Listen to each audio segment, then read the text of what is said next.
అసలు ఇండక్షన్ మీద దోశలు ఎంత పర్ఫెక్ట్గా వస్తాయో తెలుసా? Hi everyone. యాక్చువల్గా 1 ఇయర్ బ్యాక్ వైజాగ్లో ఉండేటప్పుడు చట్నీలన్నీ చేసేసాను. సాటర్డే ఆ రోజు దోశపిండి వేశాను.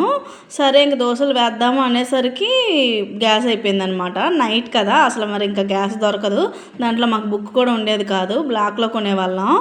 అప్పుడు ఇండక్షన్ గుర్తొచ్చి సరే ఇండక్షన్ తీసి చేద్దామని చెప్పి ఇండక్షన్ పెట్టుకొని చేయడం స్టార్ట్ చేశాను దోశలు. చాలా పర్ఫెక్ట్గా వచ్చాయన్నమాట.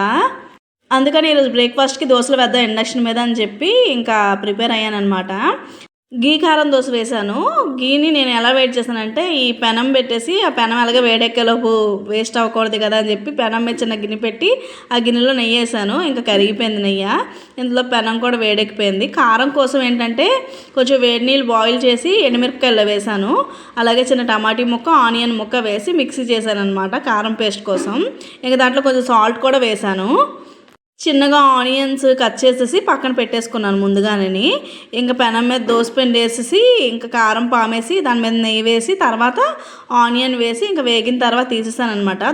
ఇండక్షన్ మీద ఆప్షన్ పెట్టి ఉంటుంది దోశ చపాతీ అని. ఆ ఆప్షన్ పెట్టేసుకొని మనం చేసేసుకోవచ్చు. మధ్య మధ్యలో ఆపక్కర్లేదు కూడా, పర్ఫెక్ట్గా వస్తుంది, మాడదు అసలుకి.